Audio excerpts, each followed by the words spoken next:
Hello guys, this is UniversalGiant, and welcome back for more of Let's Play Pokémon SoulSilver. Last time, we made our way to Fuchsia City after going through the cycling road. And today, assuming that I don't cough up a storm, we'll be taking on the Fuchsia City gym. But first, we'll be doing everything that does not involve actually taking on the gym, including exploring the town. So I guess Bill isn't at Cerulean Cape anymore? I wonder where Bill is. He's in Goldenrod City. How did I forget that? We already talked to him and got Eevee from him, which is how we got our Klaus and Espeon! How did I forget that? But yes, the gym leader here used to be Koga, who is now in the Johto Elite Four, which is going to make for a very interesting gym fight. And wow, that's a lot of Apom. Pal Park? I guess that explains why the Safari Zone moved to Johto, because it's no longer here! And in Gold and Silver, there was actually no Safari Zone whatsoever. But here they replaced it with the Pal Park. I won't be showing it off, but the Pal Park is actually used to transport Pokemon from the 3rd generation games into Heart Gold and Soul Silver here. And fun fact, you can only transfer Pokemon from games of like languages. So if you had the Japanese Heart Gold Soul Silver, and you had an English Ruby Sapphire or Emerald, you wouldn't be able to move your Pokemon over. It has to be from the same cartridge with the same language. Really weird that way, but I guess with the region locking they do now, it kind of makes sense. And again, here's the dude that will trade us berries for our swords. Now I want to say these are special berries that are for Poppins and lowering your Pokemon's EVs so you get the spreads that you want, but for my purposes, they're not too useful. But up there is the Pal Park. Again, I won't be showing it off, but you know what it's used for. Yeah, he did. So let's see, is there anything else around here of note? I want to say no. I also know Mom called us a couple of times, so I'll at least check out the mart. And that should be pretty much everything there is for us to do in and around Fuchsia City. There's not all that much here. I mean, you could get that apricorn if you want it, but I don't want it badly enough. It is kind of sad, but still, it's better to have a Safari Zone than to have no Safari Zone whatsoever. And like I mentioned, we'll be taking on the bird trainers down here as well. Because I think one of them actually gives us their phone number, and I want to say so because when I last played through this game, they called me a lot.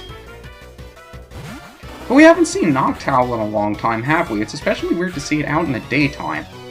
But this thing has a fairly high special defense stat, which means Duster's probably not going to be doing too much. Yeah, it's pretty much what I thought. Freeze! Do not thaw on the first turn! Please! Yay! The only other time I have ever gotten a freeze in this LP happened in the Blackthorn City Gym, off of an Ice Fang.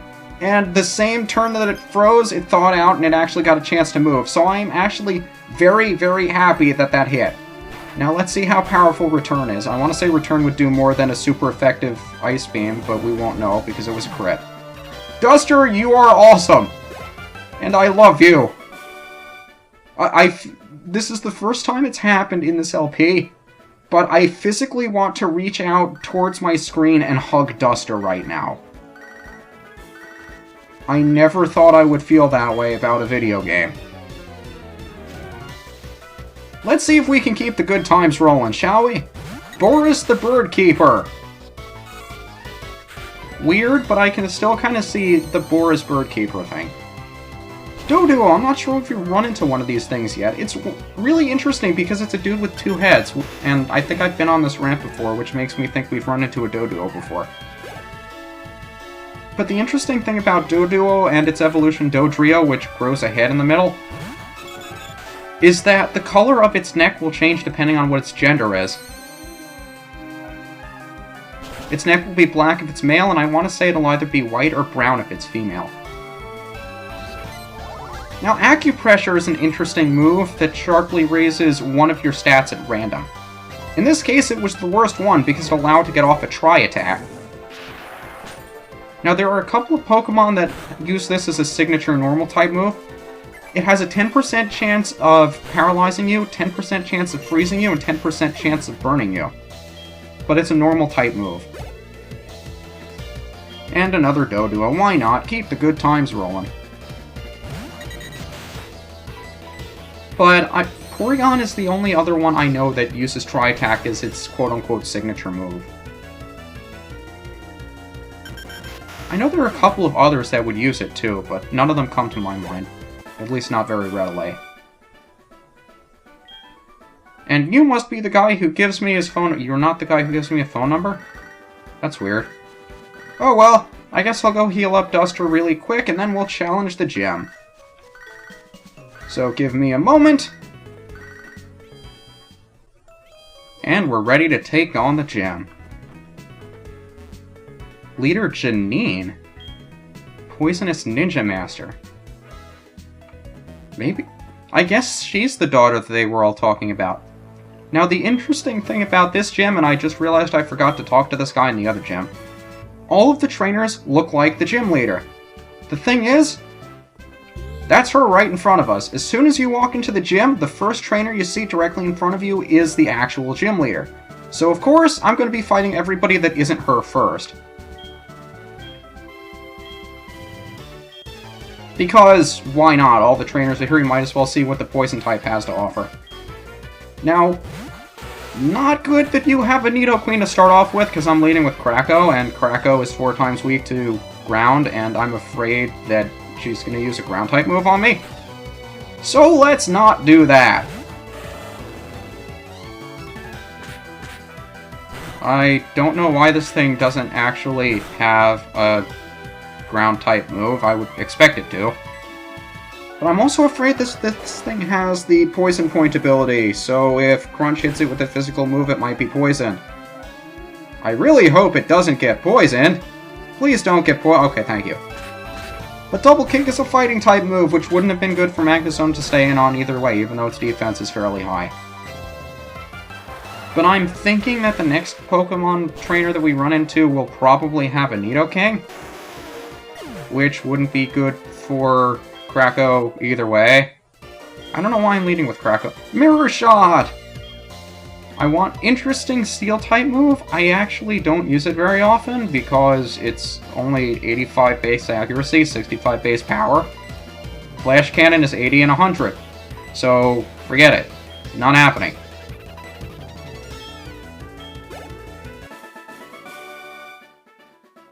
Doesn't everybody want to win? Who wants to lose? Come on.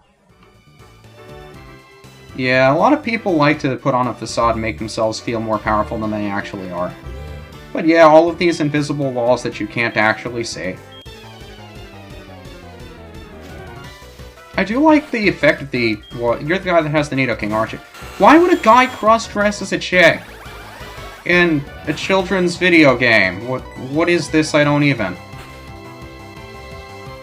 But we've run into a Nidoking before. I don't know if I've mentioned I love his cry. It's just so menacing. But there's Earth Power. Fairly powerful ground-type move that is probably going to knock me out if I don't knock it out with Waterfall. But Earth Power is a special-type move instead of a physical move. Most ground-type moves are physical. Earth Power is special. And for the longest time, I didn't think it had 100% accuracy. I think it does. PPU will correct me if I'm wrong.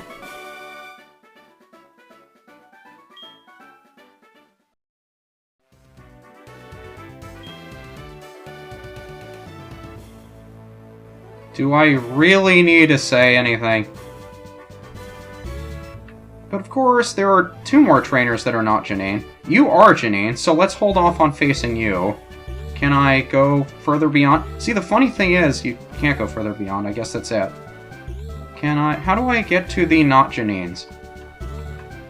See, I know she is, because I always run into her expecting her not to be. Because she's the 3rd trainer that you would get to, or at least the 3rd one I always run into. And you figure the real Janine will be the last one that you run into. So you would talk to the real Janine expecting it not to be the real Janine, and it kind of throws you off. I do respect the game for doing that, though. Because veteran players would think that she would be the last one you talk to, so you don't heal up completely expecting her not to be the real Janine, and then she is, and you're not prepared. I do respect her for that. But yet another trainer with Bulbasaur, Ivysaur, Venusaur. You don't see any of them with that combination for Squirtle or for Charmander. Or if you do, none of them come to mind. There are at least a few of them that have all three for Bulbasaur. But Double Edge, we've seen it before. Very powerful normal type move, but the user's hit with recoil.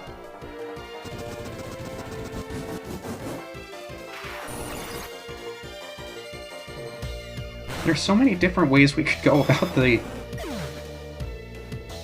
Cough Cough Venusaur. Do I want to go with Lupus? Do I want to go with Crunch? I don't want to go with Crunch. I guess I'll go with Klaus. Why not? I know this is a Poison-type gym, but even so, I'm neglecting to use Psychic, which is really weird for me. I mean, you would think in the Poison-type gym you would know to use Psychic, but I think where my head is right now, I just get caught up in other type advantages that aren't direct, like Psychic-type over Poison-type. And you would think that you'd be using Ground-type moves a little bit more often, because Poison-type is weak to Ground. But a lot of the Pokemon you face are Dual-type with something that resists Ground, so like Venusaur, which is Poison and Grass. Since Grass resists Ground, Ground moves are actually neutral on it. And there are some, like, I think Janine's going to have a Crobat, which is Poison and Flying-type, which outright can't be hit by Ground-type moves. So,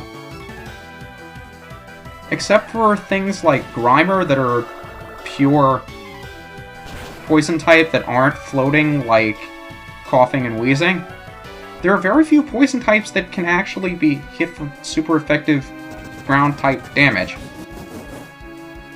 Did that sentence make any sense? It might not have, who cares. All I know is I'm sick of seeing Gloom and Vileplume Drain Punching. And Drain Punch is another one of those moves that got buffed in the 5th generation as well. A lot of moves seem to get buffed in the 5th generation. I don't know why, especially Tackle. I mean, I think in this game, Tackle is 35 power, 95 accuracy. And unless I'm mistaken, it's 50 and 100 in the 5th gen, which makes a lot of the early battles go by much more quickly, which I respect the game for doing. But a lot of moves got buffs in the 5th generation. And it made for a lot of interesting matchups as well. But since we're on the topic, we've got a pure Poison type here in Arbok, the evolved form of Ekans.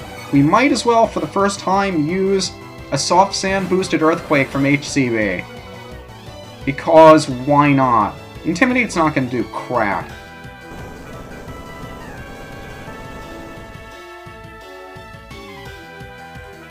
It's going to be so satisfying to see this Arbok knocked out in one hit. Even after dealing with the Intimidate.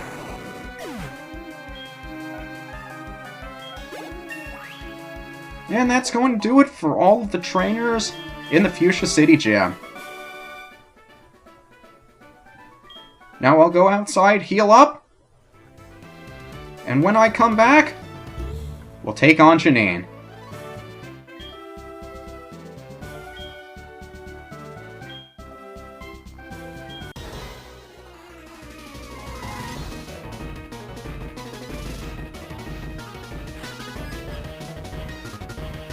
Now, Janine's got a team of whopping 5 Pokemon, but most of these are lower level than the gym leader so that we are used to fighting. This Crobat, very, very quick Poison type. The good thing about it is, Krako pretty much walls everything that this thing has. Can't be hit by Poison type moves whatsoever and resists Flying type moves 4 times. So, if you have yourself a Magneton, a Magnet Zone, pretty much walls Crobat as far as you can possibly go. But we've seen even Golbats give Krako trouble, so never underestimate it. She has... her roster, I think you'll find, is very similar to that of her father, Koga. She's got Crobat, she's got Ariados, and a couple of other Poison types as well, and her strategy is very similar. In fact, her entire roster, even in terms of levels, is extremely close to that of Koga. And I want to say you have the same kind of similarity with Claire and Lance, the Dragon Tamers, but more on that when we get to them again. Oh boy, that's going to be fun. But the same strategy here holds like the one that we used against her father. As long as you knock these things out quickly before they can inflict you with status ailments, they shouldn't give you much trouble. In fact, this fight should be easier if for no other reason than you're higher level than you were before. So assuming Fire Blast can actually hit... See, this is the reason why I hate having Fire Blast so much. As soon as we learn Flamethrower via level up, I'm going to be getting rid of Fire Blast just for this reason. Because I'm sick of it missing. I mean, even though it is 85 base accuracy, and I think if you multiply the base power by accuracy, it's slightly higher than Flamethrower. So on average, you'll be doing more damage. I've only hit it twice, and I can't use it anymore. It's just not worth it. But she's also got herself a Wheezing, and another one that I forget. Klaus should be able to make quick work of this thing. But it's so nice to see Janine here. I mean, I think, besides the last gym leader, she's the only one that's actually changed. And it's really interesting to see a gym leader be promoted to the Elite Four and just who has to fill in for him when he goes. But Venomoth, I would have liked to use Lupus, but he no longer has his Fire Blast. So I guess we'll go with Krako again just to wall it. It's probably going to try either confusing me or sleeping me, but really, what's it going to do? You know what, by the same token, we might as well prolong this fight and just do the same thing to it it's going to try to do to us. At the very least, if I paralyze and confuse this thing, I can come in with HCB and just use an Aerial Ace, because that hits 100% of the time regardless of how high its evasiveness is. So I guess we'll try confusing it also once or twice, if it gives us the opportunity, just because I feel like being a dick today. Anytime you try to bullshit me with evasion moves, you're going to incur my wrath.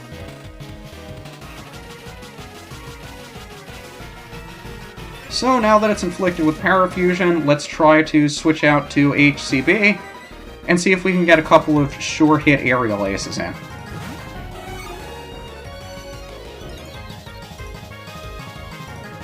It's breaking through the Parafusion.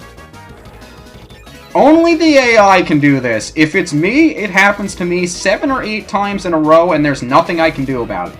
If it's the AI, it doesn't matter how low the percentage is for them to be able to do something. They'll break through because you're in it. They just don't like you. They don't like you, they don't like your face, they don't like your brother, your sister, or your dog.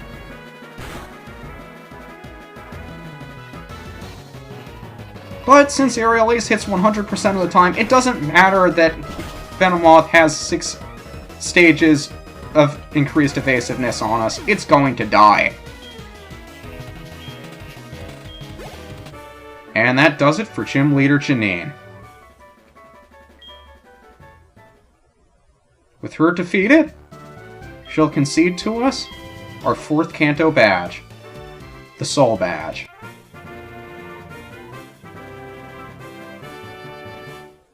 Along with it, her signature TM, Poison Jab, TM84.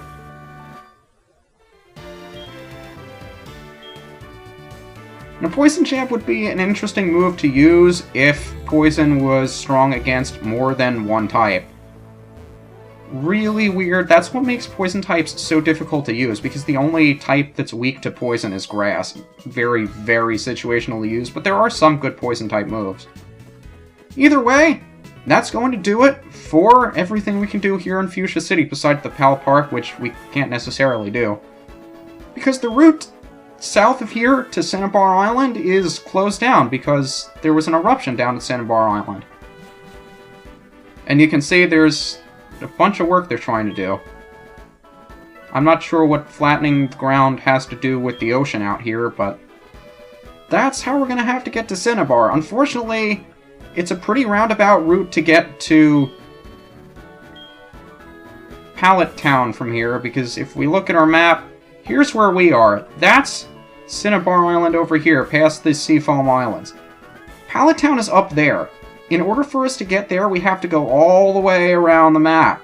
So that's pretty much what we're going to be doing for a very long time. But it's about time Baoba actually called me, because I haven't been able to use different kinds of objects for the Safari Zone. Again, that's still something I'm working on, and I'm going to need at least a few months in order to get the Safari Zone stuff in motion.